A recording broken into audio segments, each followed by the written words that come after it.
Hey everybody, welcome to Four Records. I'm Forrest. And I'm Karina. This week we talked to Tim Hildebrandt from the band Catbite. This was a fun episode. I really enjoyed our conversation with Tim. Also because I'm funny. And You we go are out on funny. a we go out on so many different tangents all the time. What's up? Mhm. Well, that's not new, but it's always fun. It's sometimes new. Sometimes new. All right, well, here's Tim's Four Records.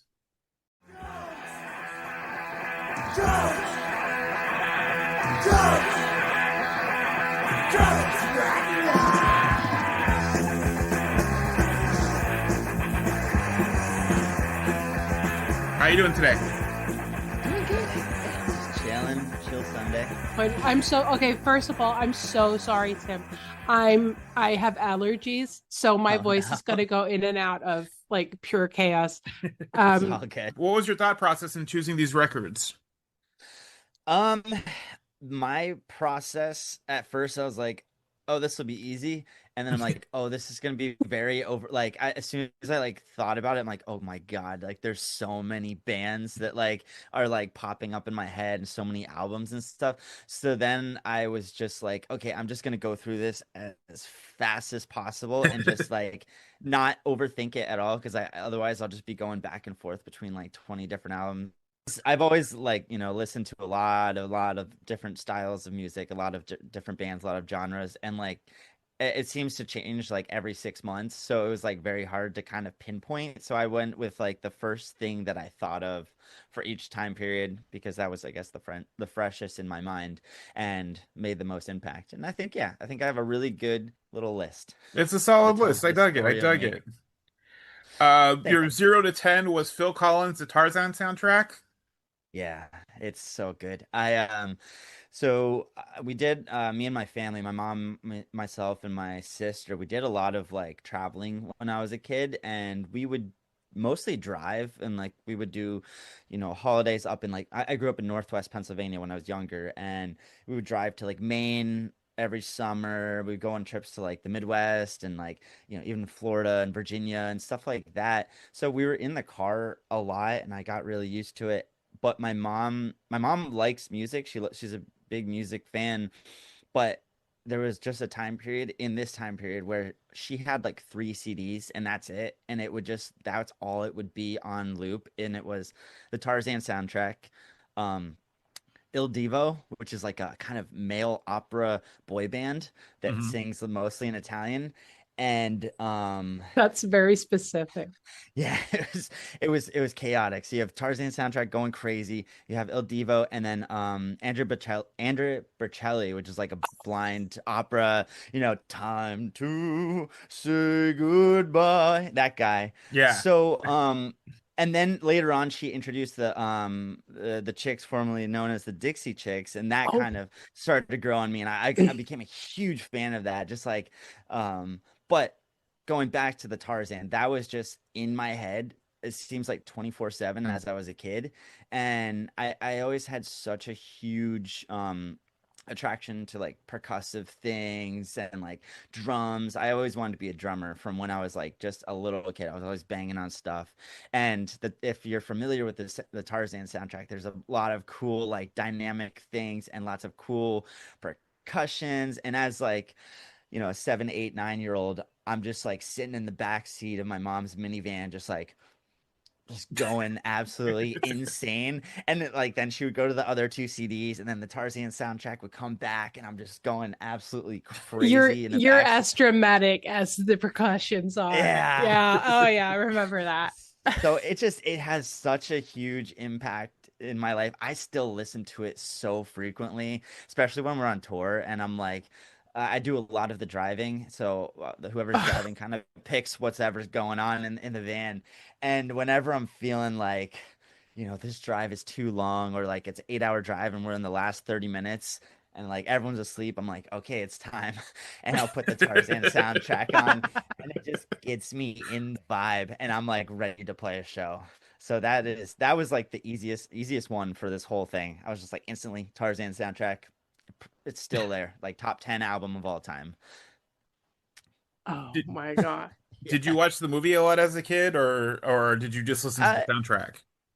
Yeah, I mean, I definitely saw the movie a bunch. I'm pretty sure we had it on VHS. But yeah, the main thing was just the soundtrack. That was what's forever. You Nice. know, Oh Yeah. yeah. I probably haven't seen the movie in 25 years. I don't know. I watched it for the first time this week because I was a like a 17-year-old when this movie came out, so I was like too Okay. cool for Disney. Yeah. And I was at that stage where I'm just like, oh no, I'm reading Stephen King books. I don't need this Tarzan movie. Did What? you So cry, I'm wa- Forrest? I'm watching Evil Dead. I don't need this. so what do you think? I Pretty good, liked right? it. I thought if they took all the Disney stuff out of it and made it like a legit, like more of a legit, like animated version of the story, like Hmm. people get shot in it, and they show people get they kind of show people get shot in it, which is was weird for a Hmm. Disney movie in general, Yeah. and Have you more than seen once. Like Bambi? there's a couple instances. Like you'd see like one or two people get like you'd see like one person get shot, and that would be like the big moment in the Disney movie. But this one has like two or Yeah. three in it where like people are getting shot, and I know it's kind of a bigger part of the story with the hunters and the poachers and all that. Hmm. So yeah, it was okay. I just got to that point where I was just like I'm good, but they really when you watch that movie, they really baby mine the fuck out of that. You'll be Yeah. you'll be You'll be the in my heart. yeah. They I really think baby there's mind that, and I'm like, oh, this wouldn't have gotten me now as a kid, as a older adult with children. You got me, but yeah. like, no. Yeah, I think there's like three different versions of that song on the soundtrack. There's like the quiet Mm. one. There's like the real one that get like hits you right in the soul. Um, it's a good one. I've been trying to convince my band to do like one of the songs as like our walkout song or like our walk off song. There's a couple good ones, but I've had some pushback, but I'm not done trying for sure. So I'm curious, which one of the songs is like the one that stakes most? Oh, the Son of Man, track 3. Oh, Yeah. oh, It's like it's like it's a good song and the drums are so like in your face and it like hit you can feel it like in your stomach. and Yeah, it's so that's a good one. upbeat and like Yeah. completely different from "You'll Be in My Heart." It's so Hmm. happy. Oh, Hmm. It's just like a really good pop song. Like I really like that song a lot. It I hits so appreciate hard. you, Tim, because you went like it's a good pop song, and that's exactly how I feel. Hmm. Yeah, Phil Collins is a genius. Like mad respect to him. He's very versatile. Yeah, yeah, the Brother Bear soundtrack, he did that also, and so I'd Hmm. have this on at work, and I'd be like, this is always just like a half hour long. What's going on? And it would be like 40, 50, 45 minutes into it, and I'd look, and it Uh-huh. would be the Brother Bear soundtrack. You can't. It's just like one Phil Collins just stream of consciousness was happening, and I'm like, because Spotify just jumped over to it, and I'm like, oh, this sounds like it fits, and it doesn't. It's in a movie completely different, and that takes place in Canada, from far from Wow. where Tarzan takes place. Yeah, he's a good guy. Talented guy. Yeah. I don't know if he's good. I hope he's good. I hope he's a nice guy. I hope he's okay. He's up in age now, like we all Yeah. get. But Yeah. I mean, Yeah. I was telling Forrest that him, Billy Joel, and Peter Gabriel, they're three of Hmm. like the artists that anytime I hear one of their songs, I will instantly just start sobbing. Hmm. And it doesn't even matter which song it is. Yeah. I'm just like full blown. And Forrest comes on Zoom today, and I'm like still sobbing. And I'm like, I don't know if it's my allergies or if it's the Tarzan soundtrack right now. I'm just like, Well, That's yeah. fair. I get emotional too. So, and the allergies, that'll do it. Oh, yeah. I thought it was Let's funny blame the because allergies. she's telling me that, and I'm all like, "Oh, I just watched that South Park episode about the soundtrack," and I was like, "I thought she was gonna go in with that," and she goes, "No, I get really emotional," and I'm like, and I just watched this like 20-minute thing where they just made fun of Phil Collins, and I'm all like, "Yeah, yeah, no, I can see that too. I can see that being a thing." Okay, I see like how we're coming from two different sides. It really adds a cool like contrast. I like it. Well, I remember really liking that episode, but also being like a dumb punk rock teenage kid. So Mhm. yeah, like of course I like that episode. I mean, Yeah. I still liked it today, but for just because for different reasons. But yeah, Yeah, yeah. No, it's I love that. but okay. So your next your teenage record was Rancid's "Let's Go." Yes. Okay. So this one was definitely a hard one to pick because my teenage years is when I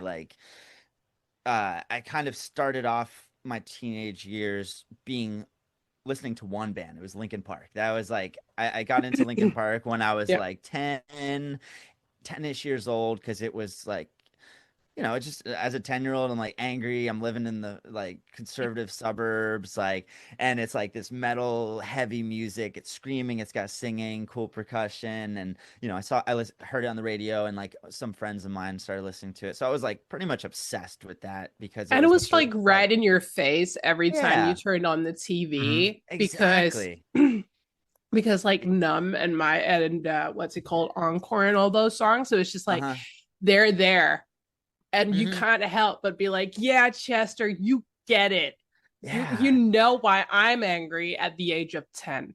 Yeah. It just like it felt like it was also like it was, very like good.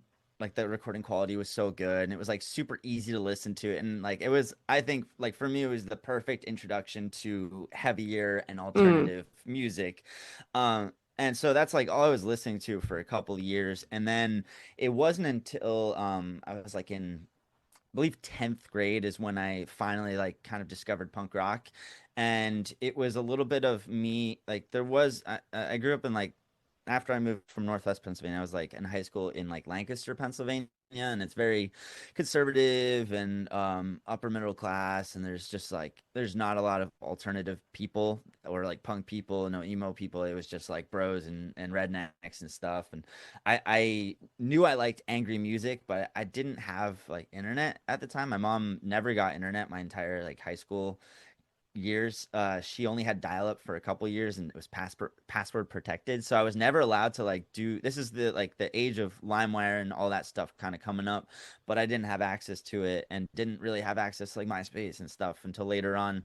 And so I started to just kind of look at the couple like punk kids that I wasn't really friends with because I was scared of them, but I would see their shirts and I would look up the bands, and I started seeing bands like Rancid, Unseen, Anti-Flag, stuff like that, and I was like, I like what they look like, and I know this guy's cool because he's a punk guy, he's got a bullet belt. And then when I would go to my dad's house, he had internet, and I would just do all this research on these bands and just download all their stuff and started downloading all this punk rock stuff. Um, and then, long story short, I got really addicted to the band The Unseen. Mm. But then I forgot what they were called, and I was on a class field trip, and we were in Virgin Records music store, and I saw the cover of Let's Go by Rancid, the CD, and I'm like, oh, that's that band that I like. Let me buy their CD. And then it turns out it wasn't The Unseen, but it was Rancid, and I loved it like 5,000 times more. And that was like, it just, I was just like, oh, what is this? And I felt like I found something that no one's ever heard Mm. before. Because like, I don't know any punk kids, and I'm like, this. I just discovered this. No one even knows about this band.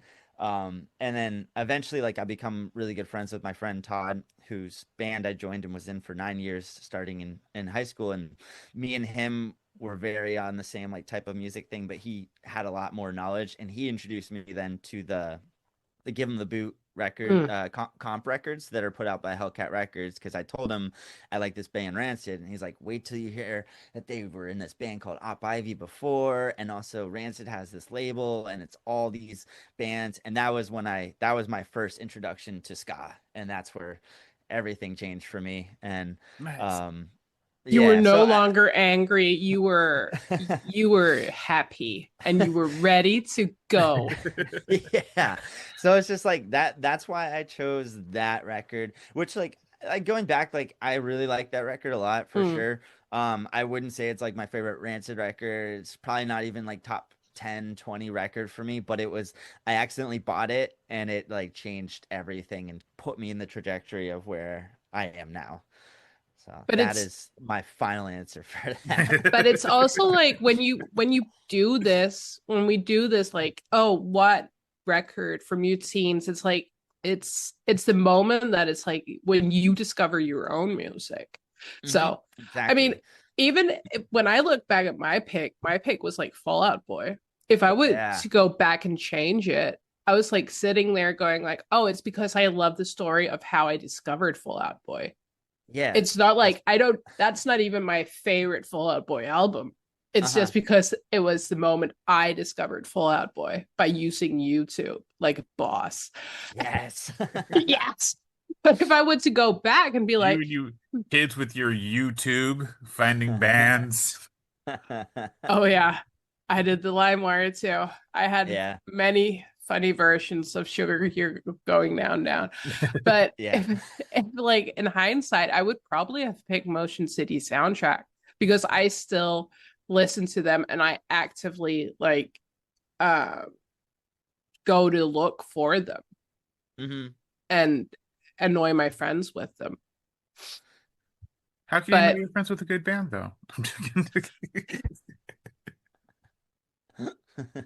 like I just think it's the story behind or the nostalgia behind the hmm moment you discover your own Yeah. music. That's the coolest. So even if it's Yeah. not your favorite CD now, it's just the hmm story. I find it cool. I think Yeah. it's cool that you went into a record store and you went like, I'm sure that this is the album that I love. And you just get something completely different served on a Yeah. plate and you're like, fuck yeah, I found my personality. Yeah. No, absolutely. And I think that's kind of where I went with all these choices. They were more rather than being like favorite album, it was kind of like a piece in the history of Tim Hildebrandt. So then I have a question because I a while back I did a deep dive on Catbite, and you guys do a cover of Policeman from the Silencers. Was that your choice to Yeah. do? Um So I think it was, I don't know if it was my direct choice. I've been wanting to do that song for a very long time with Catbite. Mhm. And we got asked by Stubborn Records to do a Stubborn Records band cover. And I think we had already been kind of talking about that song for a while, and it was just immediate like, oh yeah, we're doing Policeman. But Nice. my but I it's also because in the band that I was in before Catbite, we were called the Snails, and we were like kind of like we had a bunch of different sounds over the years. We were together for 9 years, starting in high school, and it was kind of like rocky ska, and then it kind of became like traditional ska, and then kind of more Mhm. into like soul and stuff. But we started covering Policeman in that band a couple years before we broke up, and so it was me and Ben, our bass player Catbite. He was also in that band with me, Mhm. and we learned it because Vic from the Slackers, who like originally did it, whenever my old band the Snails would play with the Slackers, which we did pretty frequently, Vic would come out and like sing it with us, and then it was like a whole thing. So I already like knew how the song went. I knew it was really fun to play. It's kind of like a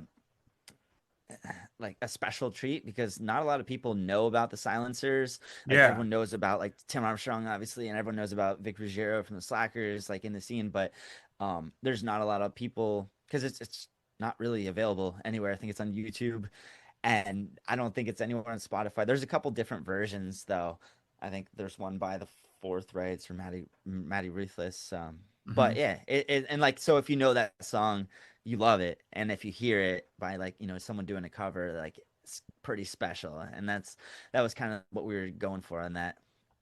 Yeah. No, I dig that song. So I was just like, because I remember I just was working on stuff one day, and I just put Catbite on random, and it comes Uh, on with that intro, and I'm all, is that the fucking? And then it it's got was, and that, I was like, oh shit, this is really good. yeah. It's got that very cool like organ intro, Yeah, like doing the weird stuff. I love it. It's such a creepy song, and it just grooves so hard. So yeah, that's a really yeah. I haven't listened to that actually. I totally forgot we covered that until yeah. you brought it up because we only played it live maybe like 5 or 6 times. Like it's I don't know why, but maybe It's a good song, but I can see it being weird to we'll like start playing because that you again. guys get once you guys get going, you guys are pretty dancey, and it would be a weird one to throw in Cool. I like I like I said, I did that deep dive, and every time a cover came up with the two guys were doing, I was like, oh, this is a good choice. Like every Oh time. yeah. Well, thank you. It's always fun. Like we always enjoyed doing covers and like we've because I feel like it's really fun to inspire like the Mm, songwriting process. I've always done that personally. Like what I like to do is um kind of take a song that's a little weird or like pretty different from Catbite, and then I like sit by myself and do like a full cover of it in like a Catbite style. Oh, nice. And I also did this like with my old punk band, and it would just be fun, and it gets my like creative juices going. I'm like, oh, that's like really cool, like what they did here, but let me like transform it into a completely different sound and see like how much fun I can have with it. And then once I do stuff like that over and over again, I really get a lot of ideas and like inspiration when I want to write more Catbite stuff or more original stuff. And yeah, I think we kind of all work like that, and it's also just like fun for us to just like take a song that's already there, and mm, then we get to all add our little Shazam, pizzazz stuff to it, and then we kind of come together and we're all like trying different things, but it's without the stress of like it being, the song kind of belonging to one member of the band and them mm, bringing it in. It's like all of us know this song already, and Mhm. we're gonna change it in ways that we feel feels cool. And sometimes it's more aggressive change, and sometimes it's like a pretty straight on, cover. And it's just kind of like a fun thing, a fun exercise for us to do. And then when we do it, we're like, oh shoot, that sounds cool. And then we'll add to the set sometimes. Yeah, I think that's how we found you. A friend of us sent us your Bitty Bitty Bomb Bomb cover, Mm. and my wife was into Selena, got my daughter into Selena, and we showed my daughter it, and she was like, "Oh, I like this band," and so that's how she kind of was through that, and that's now we go see you guys whenever we can. That's awesome. That's awesome to hear. The '20s Uh, record was the Agrolites, a self-titled album. mm, yeah, yeah. I think this one, honest, these next two were like the hardest. I was trying to remember exactly what was, important and memorable in these, but think I'm going with this one because this is when I got really into like traditional like 60s ska and 60s reggae, 60s rock steady. And the way I like found it was through bands like the Agrolites and the Slackers, mm, Westbound Train that were, they were all from the Give 'Em the Boot, Hellcat Records, but they were doing this, ska stuff and reggae stuff, but like in the sound of the 60s Jamaica with adding their own flair. And I think the Agrolites were one that really, really caught my attention because there's just so much like punk rock attitude and energy that mm, is in every one of their songs that mm. but it's not punk, it's like reggae. Yeah. And I think that's what was able to like that's what caught me so hard. I'm like, oh, okay, so punk doesn't because I'm, at the moment I'm so obsessed with punk and like so obsessed with like ska punk and stuff for like a little bit in my teens, but then like hearing that you can take something like that's got groove and dance to it, but it can still have like the guitars are not like clean guitars. They're like kind of distorted, but it's not like Mm, punky. Like they're yeah. just like full in your face. Everything is just like Jesse, who's the singer, he's got this crazy soulful voice, but he's like screaming at you. But it's like it's like a James Brown type of scream, and I feel like I'm getting all of this aggression and angst and like groove all like thrown at me, and it's just it made me kind of that it was such an easy transition for me then to go from like punk and then deciding like opening my eyes to like it doesn't just have to be four chords like doing Yeah. power chords like in your face, like you can express like this type of energy and angst through like dancey stuff. And that's what like then I eventually start looking into all the like Studio One and Trojan Records stuff from the 60s and 70s, and then I'm finding out like this energy was kind of this they took that they took from like all of that stuff in the 60s and 70s in Jamaica, and but this is not even distorted, and it's like there's soulful stuff, but there's kind of like screamy James Brown once again type of like vocals, and it just, I feel like this record just completely opened my eyes a million times wider, and it was kind of keeping me from it kept me from going down just strictly liking punk for the rest of my life and like ska punk, and it showed me Mhm. that like there's so much more to and it's also a lot of this stuff is influencing a lot of the stuff that I was listening to, and like that's, I mean, that's literally, you know, punk was kind of, that's where it was like born, was like from a lot of this stuff, like stuff that they were listening to. And I feel like, you know, ska and reggae and stuff has such an influence on that, and then like bands like the Clash and all that shit. Yeah, they remind me like not musically, but like Jesse's energy always reminds me kind of Joe Strummer, where it's Exactly, just yeah. in your face and just I love watching him play. Hmm.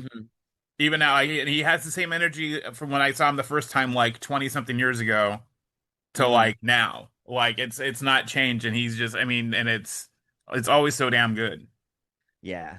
Also, I as I was like saying all this, it made me remember that I secondary album that I want to put in this is the Agrolites live record that they put out. I don't know when it was. Because I just list I mean, I got really into the Agrolites and all this stuff, and then I remember hearing this live album that put out. I think it was when I'm pretty sure it was when I was in my 20s. So we'll put it Yeah. in this category.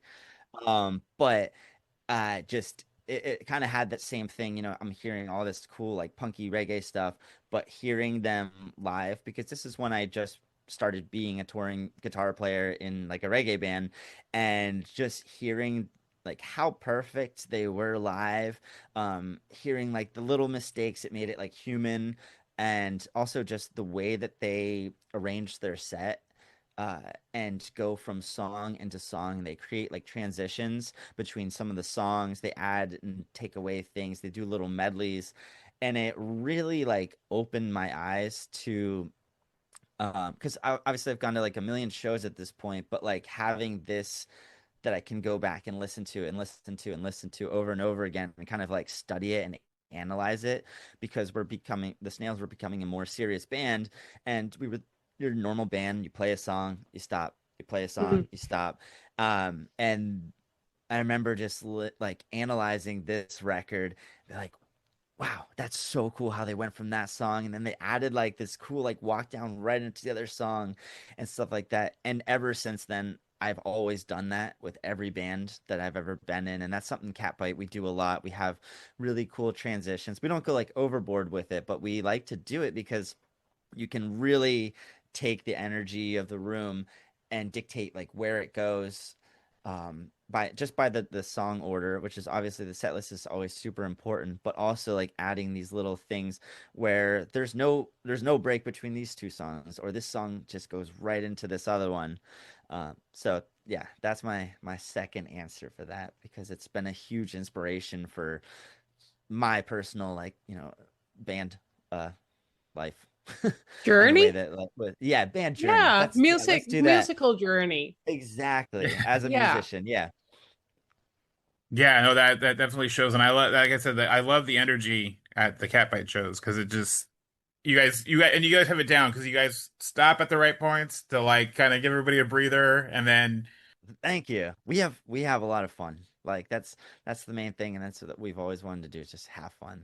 And I think it shows, and yeah, it hasn't stopped being fun.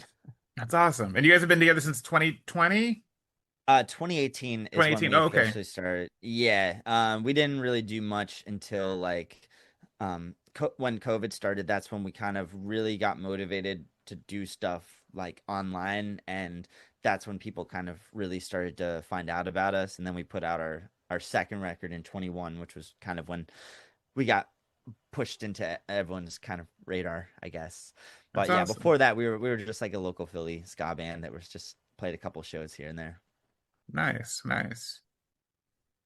All right, so your last record is Jeff Rosenstock's No Dream and Ska Dream. Yeah, I I really struggled with this one. I have like a new favorite record every week. Um, but I just love Jeff Rosenstock and everyone in his band so much. They were one of the very first bands to bring Catbite out on the road for an Mm. extended amount of time. I think it was in 2022.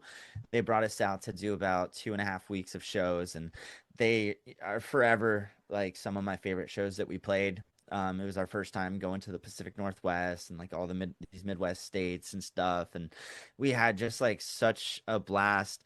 Um, so yeah, I've always been a huge fan of Jeff and the band, and this also a little side note, Bomb the Music Industry was like the first show that I ever went to. I didn't go to see them. I went to see the headliner, but they played second of three, and I just it's kind of been a cool like full circle moment. Like I just remember this first show like it was yesterday, and it was a huge inspiration to playing music and just seeing like the first band was like a ska punk band, then it was Bomb the Music Industry, and then another band that I don't want to talk about. Jeff's cool as hell, and the what he did with he put out this perfect record of No Dream, Mm. which I've always been like really into everything he's put out. A lot of music in that kind of genre, like pop and like Joyce Manor, and Oh, I love just Pup. like I just obsessed with all these bands, and Yeah. I also know like all these bands kind of have this cool history of ska. Like members, like everyone in Mm. all those bands have been like in ska bands over the years, and so you can like really, I feel like that's my why my draw my why I'm drawn to them so Mm. heavily is because you can kind of hear these like ska elements, and they like they reference a lot of music, and Jeff's always done that. He doesn't stick to one genre. He's always trying to pepper in the ska a little bit here and there, and then just for him to just like that, because what he did, remember, it was April 1st, April Fool's Day of 2021. Mm. They like posted about like the image for Ska Dream Oh in yeah. the with the same art as No Dream, and everyone's like, wait a second, what is this? And all it said was like 420. So then like 20 days later on the 20th, he just drops this album, and just doing the complete reimagination of all of the songs in No Dream, but ska. That's just so cool. And it's actually kind of funny because we did the exact same thing without knowing it and released it like the same day. No. We yeah, and it kind of got like really overshadowed because of the Ska Dream thing, but we on the day before April Fool's Day on the 31st, I posted a tweet and it was like, if this gets one like, we will release a country album tomorrow. And like the next day was April Fool's, and people just thought it was a stupid thing. And then I like liked my own post and like screenshotted it, whatever.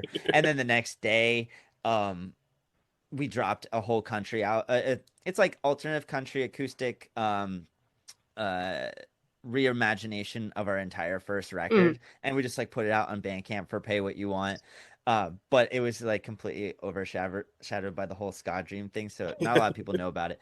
But it was just like really cool, and like I really really like doing shit like that, like weird little things, because this was also during COVID and we had nothing to do, and we just were like, let's just completely redo our first record in a completely different style.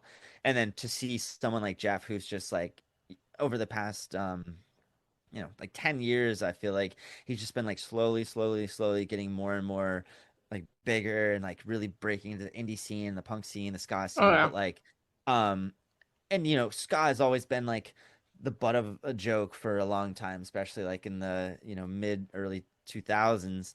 And for him to like never like turn his back on ska and just like double down on it so hard like this by just releasing a full ass ska record. Also just like it was like such good timing with like all the bands on Bad Time Records, because we were all kind of just like getting a little bit more attention, and for Jeff to do that at the same time, it kind of just like put this huge spotlight on ska, and especially with a lot of the like younger generation. A lot of people like Gen Z people and stuff weren't really aware of ska, or like didn't really know much about it, but they also didn't really know the hate for ska like millennials do. And So it's just like really cool to see someone with like so much power in the punk scene just drop a whole ass ska record just for fun. So it just and it's just really good too. And he like pulls a bunch of artists from a bunch of different ska bands to like do collaborations on a lot of the songs, which was Yeah, but I really cool. also think like it's because he's such a cult hero Hmm. on the music scene that he can get away with it. Like Exactly. personally, if you told me that in 2 weeks I'm not the world's biggest Jeff Rosenstock fan, I Hmm. appreciate him, but Yeah. I'm not gonna be like, oh my god, I'm willing to wait in queue for tickets. Hmm. Um, I will manage to get there. But if he was to drop an album in 2 weeks, yeah, I would listen. Hmm. That's how I felt with Hell Mode. I actually like that album. I think Yeah, it it's was a really nice good. change Hmm. for him from his previous stuff. Um, but yeah, Ska Dream was a fun album. I Yeah. did, yeah, I didn't see that one coming. Yeah, neither I did I. I felt it was really odd because it was just like I don't know. I felt like a fever dream. Yeah. A ska Like dream, oh ska okay. fever dream. Yeah, Ska fever dream. Which version do you like better, No Dream or Ska Dream? Ska dream. Um, Oh Either way, uh, it's cool. I, I, I, I I like your probably, opinion too. I probably listen to No Dream more than Ska Dream, but yeah, I feel like I go back and forth. I remember when it came out, I did or there was like someone that made a Spotify playlist of like track one from No Dream, track one from Ska Dream, track two, track two, track three, track three. So you could hear the songs go from No Dream directly into Ska Dream. And it was really cool to listen to that and just like be like extremely focused on all the things that they changed. mm. And it was also just cool because this is uh it's just kind of a he took a very unique and kind of like the same style, like the way that we approach ska music, where you it's not just like a regular ska song, it's not just like a regular ska punk song. Like there's a little bit of like traditional ska, a little bit of two-tone, a little bit of third wave, a little bit of weird shit, non-conventional music, like instruments, like unique harmonies, and it was kind of like inspiring as well. But final answer, I would say probably No Dream I like better. I dug it too. I've not heard a lot of Jeff Rosenstock, so every time it Hmm. pops up, I'm like, oh, this is why didn't I jump into this way earlier than now? Yeah. And like live, they're one of the best bands I've ever seen. When we did that tour with them, every single night I watched the entire set. And I've never done that like on a tour. Like usually I'll watch, the other bands like most of the time or like some of the time, but like every night I was like just intently watching because the way they like switch up the set and like they just play songs differently every night. The energy is just insane. And Jeff is such an insanely talented person and performer. It's just fun. Good guy Would you too. have connected with this album at a younger age? Um, maybe, possibly. I mean, depends on how old I was. I feel like if it was in my teenage years, yes. If it was in my 20s, like I was like pretty strictly listening to like 70s punk and bands like Rancid and like ska, like two tone and like not like new ska. I was kind of like anti third wave when I was in my early 20s because What's that I like? I was Yeah, yeah, why? I was What's that well like? yeah, it was like Why? What's wrong? I became very snobby. Like Oh, me I and love like that. all the me and the members of like of the Snails, like we were going for this traditional ska sound, and we're like, yeah, all these third bands are making it goofy, and like we want to sound like the authentic thing. And I was like, really into coffee and traditional ska and Such analog a coffee and equipment. traditional. Yeah, for a couple years, taking myself way too seriously, and then Oh, you were a like kind of hipster. yeah. Yeah. But like a weird, like an even like different, like a ska hips, a trad ska, traditional ska hipster. Did you have the outfit too? I had some dumb outfits. Yeah. I Yeah. mean, like sometimes I wear like the Fred Perry's and like Ben Sherman's and like, That was Um, that was my friend's joke with me. Trad ska, bro. Trad ska. yeah, I even had a flat cap for a couple years, so Oh, I would have yeah, hated you. I would have I know. mocked the shit I out of you. I know. Thank you. I know. I think about it sometimes, and I'm like, I don't know why I did that. Like it was like kind of the scene I was in, like because there was like a lot of beef between like trad ska and like in that area, and like nobody liked either. But if you liked one, like no, most people hated ska in general in this time period, and then there was like some people that Yes. were like really into like trad ska, and some people were really into third wave, but like there wasn't a lot of crossover at all. I don't know, it was just like really weird and hostile time, and I just yeah. Also, I was in my early 20s, and I was like a fucking We've dork. we've we've all done crazy shit in our early Yeah. 20s. Yeah. So like I opened my mind a lot like towards like my mid 20s, and so yeah, if I listened to Jeff Rosenstock when I was like 20, I would be like this is so corny and But just that's like the charm. yeah. Like yeah. Ugh. So that's the time period when I definitely would not like it. But I've grown, and now I'm super over like now I'm like I'm so open-minded to music, and I just like I will listen to anything, and like really I've found the appreciation I will find the appreciation for like anything unless it's some shit like Screwdriver, of course. Oh yeah, But yeah, but like if it's not like if it's fucking problematic, absolutely not. But like I have such a huge appreciation for pop music. I finally like just discovered like bands like Paramore and Fall Out Boy. Like I of course knew about them, but yeah, I was yeah. way too cool for them, and then way too cool for them in my 20s.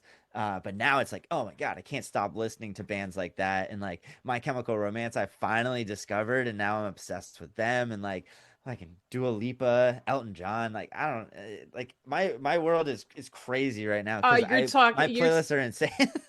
you're talking to a person that's like I just love music in general. Yeah. I will listen to anything. I listen Mhm. to electronic music. I went to we had in Denmark this really old festival. I think it's like it turns 53 this year or something. That's old. Yeah, it's like it's old. Nirvana played it and shit. Um and I went to a a rave at like 4 a.m. with Horse Girl, and like Oh, it. Horse Girl's sick. I heard. Oh my God, my old My barn, my rules. hairstylist got me into into Horse Girl, and we were listening to Horse Girl when I was getting my hair cut. It's fucking sick. I think I have so many fun pictures on my Instagram of me like getting glitter bombed at that show. Yes. I had I that was yeah, but I just appreciate all music also because like you can see where people start drawing inspiration from each other. Yeah.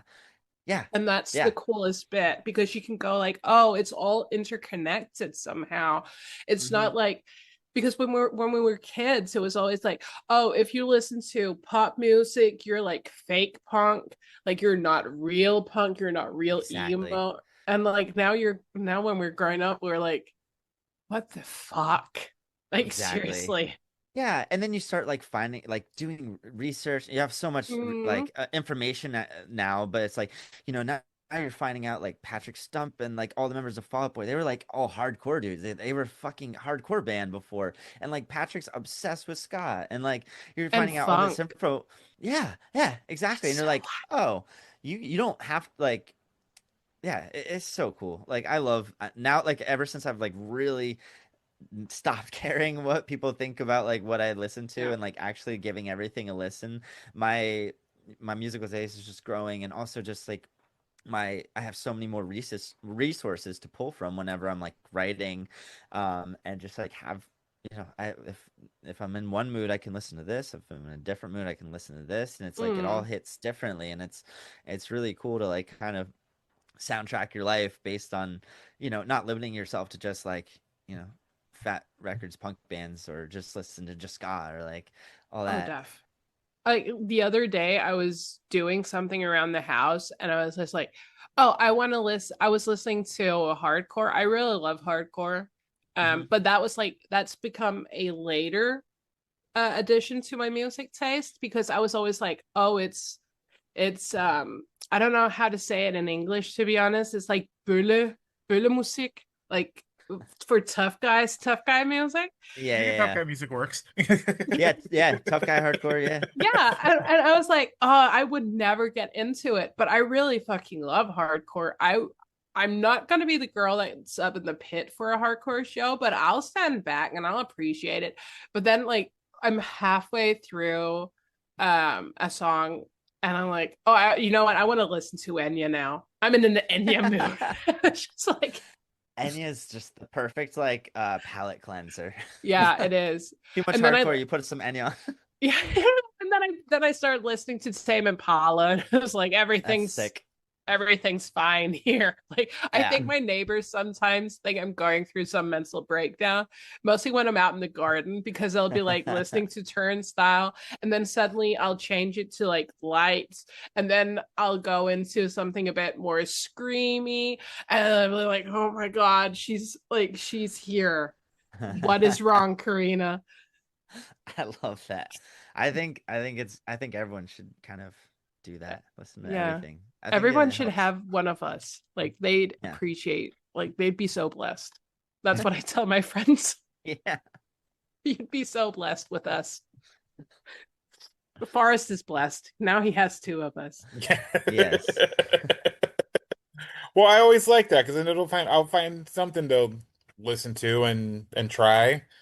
Yeah, Mhm. but I like our chats like in Discord because it's so autistic. I can go off on a tangent as to why I fucking hate a band, and you'll be like, this is why I like it, so now you have to like it. And I'm like sitting there going, no, I will not like it. And just be like, and then at some point it's like looking at these very sterile messages with zero emojis. Like it's just two people going at it where I'm like, if we ever get hacked in this leaks, people are going to think we hate each other. And then so like with the Acrolites, and I went like, yeah, I'm not really the biggest fan of them. And Forrest is like, oh, I love them. I've seen them a few times. They're great. And I went, okay, maybe something's wrong with me. And I will say that I will admit when I'm at fault. I will not double down and say like, no, you're wrong. I was like, yeah, something is wrong with me because I just think that I heard them at a point in my life where I did not like them. Mhm. Where I was one of those people that take piss with ska music, and I still do. I love ska. I love anything with trumpets and horns. Uh-huh. I do. And I just think they never grew on me. So while we were like loading up to today's episode, I was like, okay, I'm just gonna sit down and I'm just gonna listen and I'm just gonna not be a judgmental cunt. And that is what I did. And now I'm like willing to go on a podcast and say like I'm wrong. Sometimes I just need to get out of my own ass. But I mean, I get there eventually. Mm-hmm. I did that with Paramore. My wife but was maybe- like, I used to make fun of my wife when we first started dating, about Paramore all the time. Because she'd be Yeah. like, oh, I'm gonna listen to Paramore. And the only song I knew was That's What You Get because it was on Rock Band. Have And you? Yeah. so whenever she's like, I'm gonna listen to Paramore, I'm like, well, that's what you get. Like every time. And just like just zings. And then I knew more songs. And then my daughter, she drives with my wife, so she ended up listening to Paramore. So as I make her playlist, I had to hear more Paramore. We went and saw them a few years back. Is it a band I listen to? No. Did they put on a good show? They put on a fucking great show. I mean, it was fantastic. Yeah. I saw Paramore warm up for Taylor Swift. That was pretty cool that she was on tour. Yeah. That she brought them on tour. Yeah. Yeah, for Oh, Paramore, you mean for me- when Taylor Swift closed for Paramore? Oh yeah. Again, I like music. Have you guys heard Power Snatch, which is Haley Williams and what's his face's new band? I've heard the name and I heard about it, but I have not listened to any of it yet, and I keep meaning to. Is it good? I enjoy it. I was getting like some Fugazi vibes over the first single because then they released a single with This Is Lorelai, and I really like This Is Lorelai. And it was two like what's it called? a collaboration I really didn't expect to see, but Mhm. again, it's Haley Williams, so you always get surprised. So Mhm. I enjoyed that, but I really enjoyed the first track because it reminded me of Fugazi some ways. I was just like, Okay. oh, I'll this is check it out.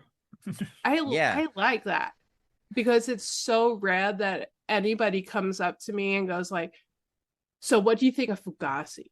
Like, I don't really get Fugazi thrown in my face ever. I just Mhm. showed it to my 10-year-old and I changed his life in one afternoon. That's cool.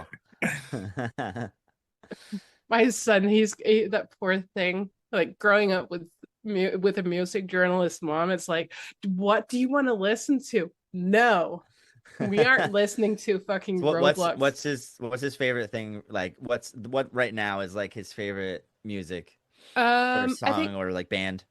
oh I mean I think it's Midwest emo right now. Like I've I been just went. into Yeah. yeah, I his just. or Canadian West emo. Like he really likes Arm's Length and then he likes Hut Mulligan. And now it's like Yeah. he's leaning into the Fugazi and he likes Turnstile too. He really and Dead Kennedys and Penny. Actually, he just generally likes music. That's cool. Um, but like I think what he really enjoys is the 8-bit emo music stuff like I Love You, Hey I Love You and stuff. If you don't, oh, you need Oh, to check it out. is it Okay. like the chip tune thing, but like Yeah, it's Midwest like emo or? no, it's like like pinball music, like computer sounds. So yeah, chip Like music. Yeah. Yeah, I feel like I've seen like tour posters or something. yeah. Just like a cool I'll name. check Hey, I that love out. you. Yeah. I feel like Catbite should do a European tour with this band just to Okay. please me. Yeah, let's set it up. Yeah.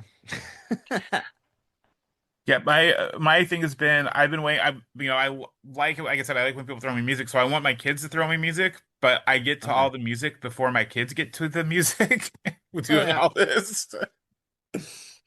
So it's gonna have to be like super, super local, like when they start going to shows by themselves and stuff. Yeah. Well, luckily there's so much music Yeah. all the time. It's like it's kind of overwhelming at this point because I'm like I'll see a name and like 30 names in like one day of like bands and I'm like, "Oh, I got to check them out." And then I just don't check them out because there's so many bands. And I feel like it's kind of hard to like without like lately like my best way is like going to shows, then that's like I'll like get hit, especially shows that I don't know the bands, like kind of like local shows or like some smaller bands that are touring through, and like that's kind of been my newest way of like finding out like new Yeah. bands. Like I went to like a Midwest emo show the other day with my roommate, and this band Riley, um, just Riley. they blew me away. Like I haven't had like That a was the new, Ben Quad show, right? yeah, Yeah, that was I it. love those Yeah. guys. Yeah. But yeah, that band just like completely blew me out of the water. It was so cool. And it's like I haven't it's been a little bit since I've had like a new band that just slapped me in the face. I didn't like Mm. know I went to the show knowing not a single band, knowing nothing about them, like and it was really cool. And yeah, so Riley, very cool. Oh Very yeah, cool. Def. Really agree. I'm really jealous you got to see Riley. I really want Ben Quad. They were here doing a tour with Arm's Length, and I went to Hamburg to see them. I'm not shy for traveling to see music. That's my Hmm. favorite part. That's cool. Um, and then I saw that they were doing like a headline tour with Riley and who was Football the head, football yeah, head, football and head. again, they were Yeah. all the bands were sick. But Riley had somehow become the band on everyone's tongue. Hmm. And I think after I had the fourth person go like, "Oh, you need to Hmm. listen to Riley," I'm like, "Okay, I'll listen." And I was just Hmm. like, "I need Ben Quad to do a headline show with Riley, Yeah. or just Riley get on some band and just be like, come here because shit, they're so good." Yeah, and so like their live show, it's so tight. I was like, yeah, like just I was completely blind just going in and watching. I'm like from the very first second of the set, I'm just like, oh shit. Like this is very good, very cool. This is very much, and I'm like I like Midwest emo a lot. Like it's definitely not like my favorite at all. Like I like listening to it. I'm not like super into a lot of the bands. I just kind of don't know a lot of the bands, but I always enjoy it. But that was yeah, that was the first like Midwest emo show I've gone to in a while, and it was like it was very cool to have a band like that just smack me in the face with so many feelings and so being so excited. Been Oh my listening god. nonstop for like 2 days, so Nice. Yeah, that was yeah, I just added a bunch of bands to listen to today, so hell that'll be yeah. awesome. Oh my god, you're gonna totally enjoy it because it's one of the coolest things. Um What's a good one to just clean to? Because I have to clean after this. I've just been like kind of going like I put like their like newest full length. mm, I don't know what it's called, still so new to them, but I've had that one kind of on repeat. Keep It Okay. Cool. It's got a cat on there. That was Okay. another thing. Cat merch Cat sold. merch. Yeah. oh, I love it. I feel like more bands should add cats or Yeah. corgis. Yeah, cats, corgis. I mean, They're just proven to be The the two best. C's. To sell. Yeah. if I was to do a band, I wouldn't have to do like some kind of horrible corgi cat half breed thingy. So you guys don't tour in Europe, do you? Yeah. Yeah, we were there twice last year. Have not been to Denmark. But we have been yeah, we did like two full Europe and UK tours last year. Yeah, all those the kind of the central Europe stuff. But yeah, I really want to go to Denmark. Are you like in Copenhagen area or Yeah.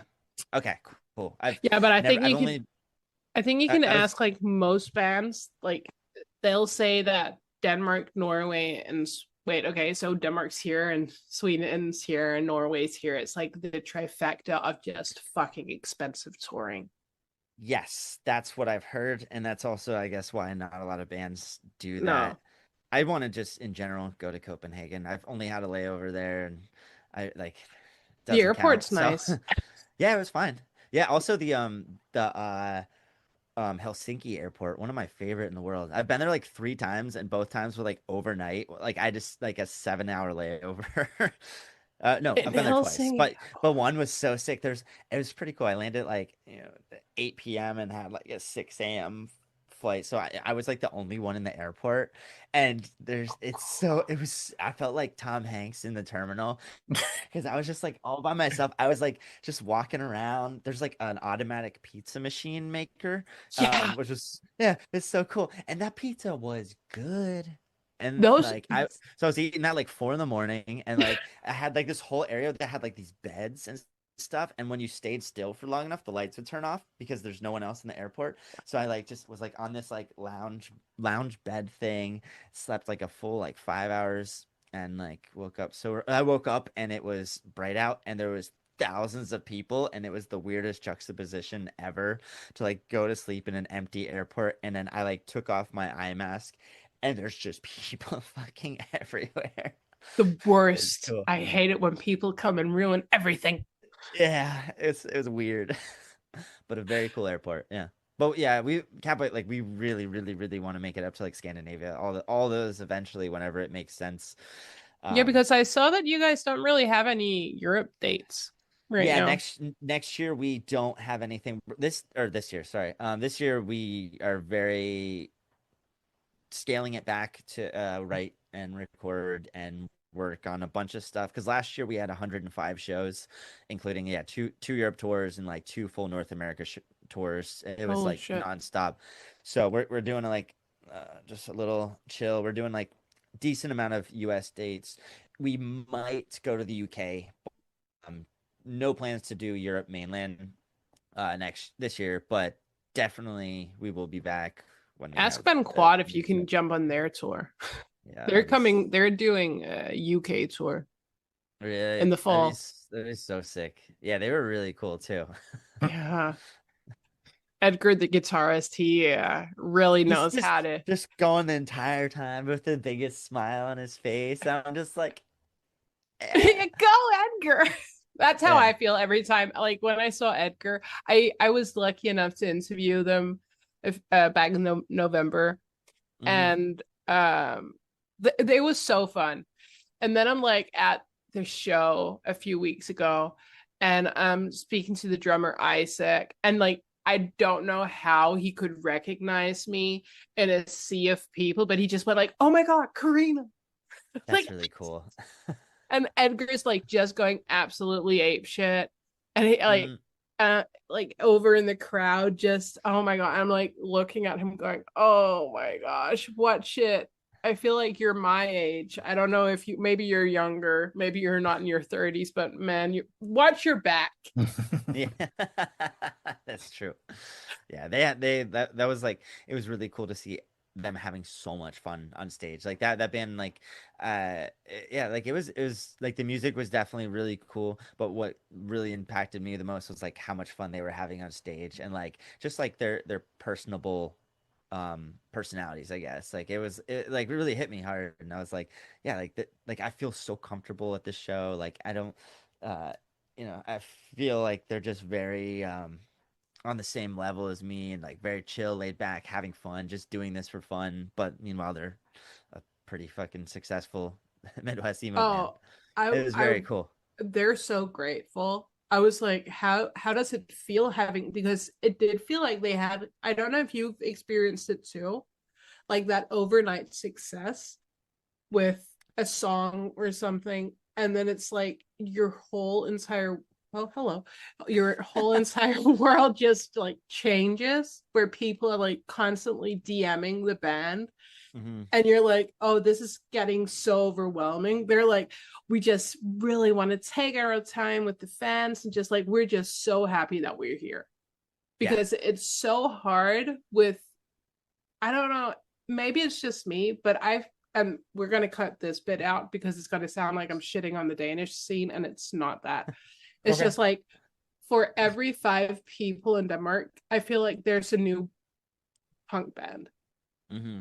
And I'm not necessarily saying it's good, but it's Hmm. just like, and I feel it's the same way over in America.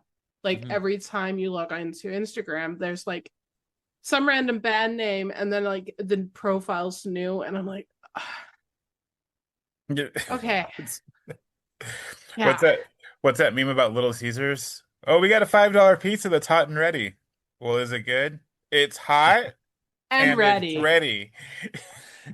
It's not even $5 anymore. Yeah. Oh my God, you say that unless it broke your heart. Well, it That's like is because I lived on mac and cheese and Little Caesars for like 6 years.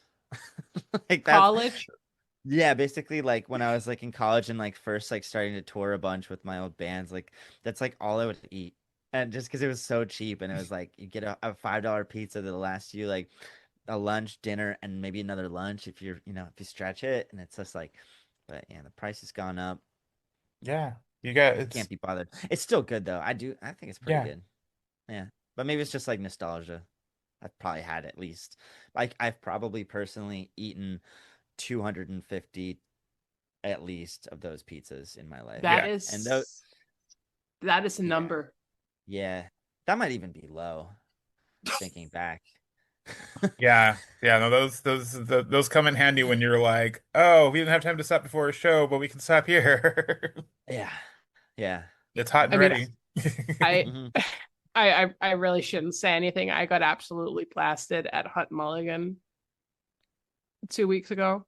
Hmm. I got so drunk that I felt it was a good idea to end my evening on a Guinness. It was not, because I Uh-huh. ended up going to McDonald's and Burger King and being like, hello, can I get 20 nuggets and 20 Yeah. mozzarella sticks? And the man was like looking at me going like, you good, Yeah. girl? I'm like, It's gonna go no. great with this Guinness I just had. Yeah. That'll happen. It's a I mean, it's a traditional Irish meal. What are you guys talking about? And I've never done that in my entire adulthood. I've never gone into like, I've never gotten to that point where I'm so drunk that I'm like, you know what? I'm gonna go into a fast food chain yeah. and order something and go home. I've never done that. And like I'm in the taxi on my way home and the taxi man's Just like, and he's going, "Are you okay?" I Yeah, you went, want "Yeah, do one? you want nuggets?" What a mozzarella stick, bro? eh. Did you eat all of it? Yeah. Yeah, that's hell yeah. Except for those two that you I, tipped him, except for the two mozzarella sticks you tipped the guy, right? Yeah, no, yeah, he yeah. didn't want any. I Yeah, felt it was they don't really tip over rude. there. No, No. no, that's in the price, man. But I felt it Yeah, was really rude that he didn't want my nuggets. that's And I came yeah. home, Phrasing. and then like the next morning, I woke up and I'm like, "What happened last night?" And I'm like going down the kitchen, And like there's just the wrappers everywhere. still with nuggets and mozzarella sticks in there and liquid IV Well, everywhere. I'm like, "Oh, okay." And the worst part is, I think I was home at like 1.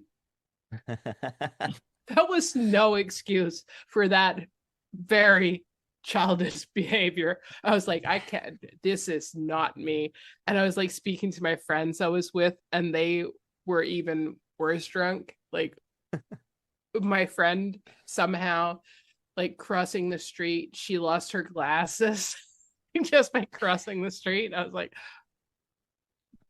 yeah, That's yeah, that happened. That whole thing happened. awesome, awesome. fun So, okay, I time. got one last like question for them from Okay. everything. Do you like Bring it on. mozzarella Do you sticks? like mozzarella Yes. sticks? And do you have a Yes. certain brand? No, I'm joking. Are What you a about chili frozen cheese mozzarella puffs? sticks, or do you got to go to like a TGI Fridays? Oh my Depends on the god. day. Yeah. Yeah. Um, with all your choices though, do you feel like there's a theme or a feeling or through line of sound that like kind of ties them all together? Sonically, I mean, yeah, it's all I would say it all kind of falls under the no wait, Tarzan. As Tarzan soundtrack's punk, yeah. It all falls under the like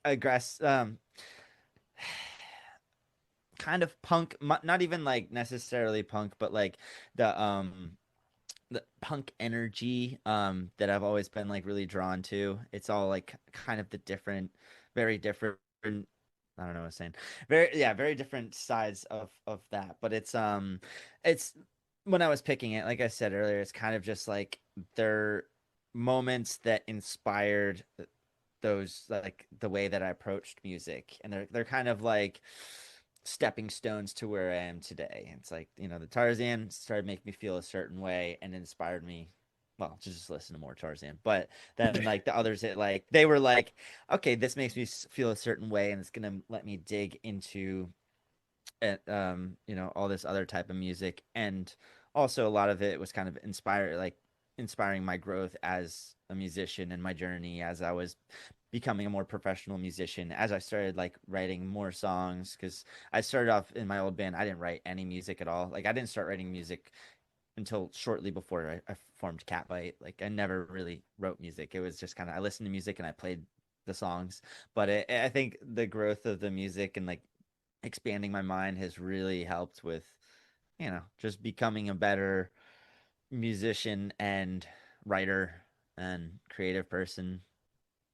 And it's led me to my very open-mindedness.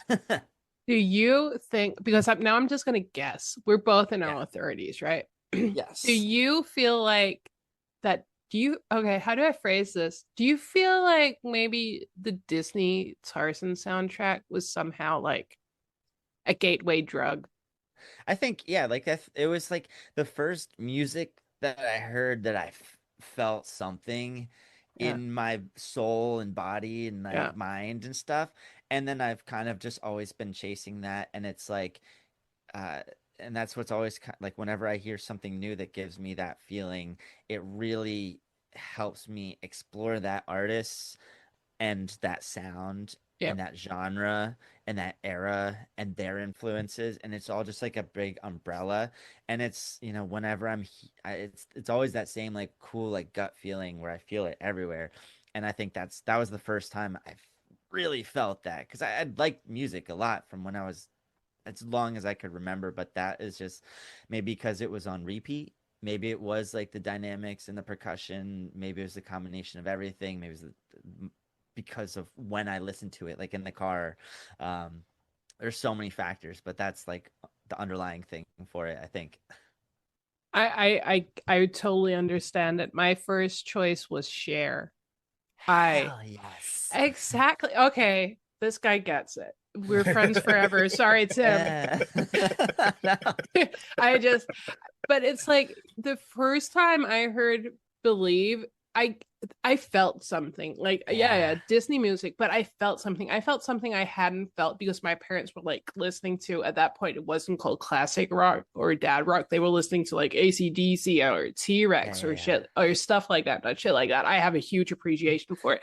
yeah, But yeah. like turning on the television and there she is, Cher. I'm like, I was blown the fuck away. And I notice now that I gravitate towards artists that Mhm. have like the charisma of Cher, not necessarily the talent because there's only one Cher, That's but like true. the charisma. Yeah. And I if like you're that a lot. Yeah. and if you have the charisma, now I don't know if your band does. I have to come and watch it. You We will do. easily Yeah. become yeah, okay. 100%. Share 100%. Share 2.0. I'm gonna call it Catbite's called Share 2.0 now. I'm I'm gonna put that on my resume right now. Thank you. Karina said. Um, but if you just like have a bit of her charisma or her Mhm. likability, or like if you could just sing Share to me, I'm sold. You're my favorite person. I'm like a cat with catnip for Share. I could, yeah. I think Forrest hates it when I bring up No, you Cher and can bring ABBA. share up. No, it's part of the it's part of you. It's fine.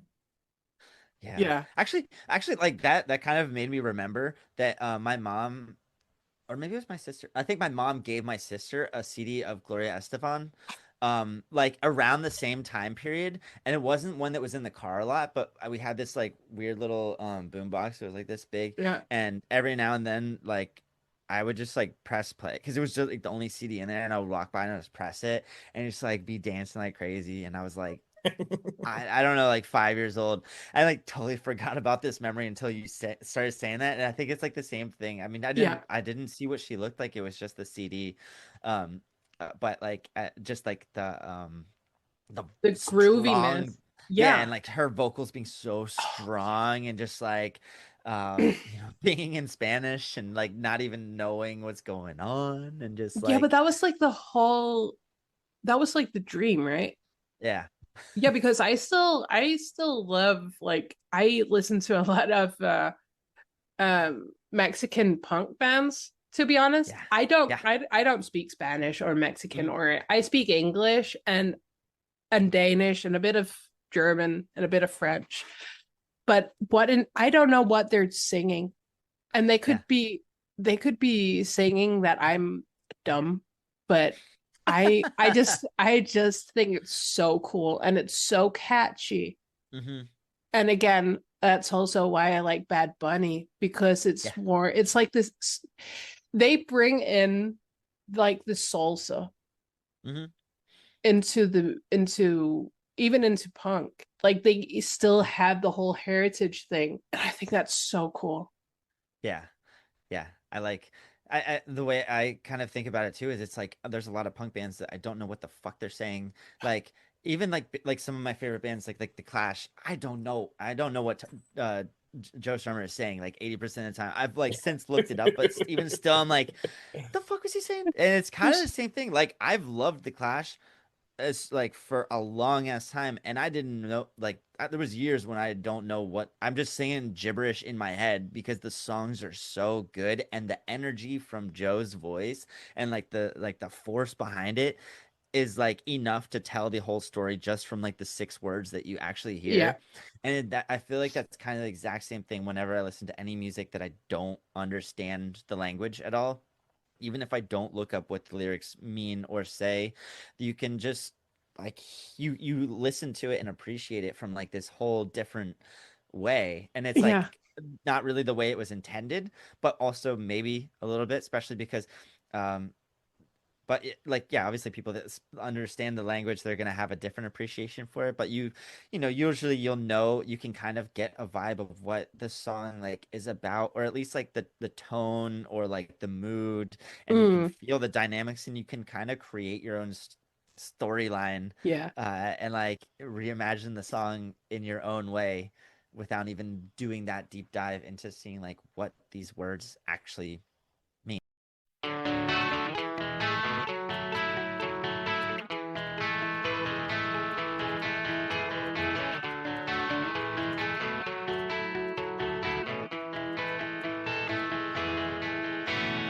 Thank you for listening to Four Records. Please check us out on Instagram at Four Records Podcast, or email us at fourrecordspodcast@gmail.com. And as always, please keep up with your favorite bands at dyingscene.com.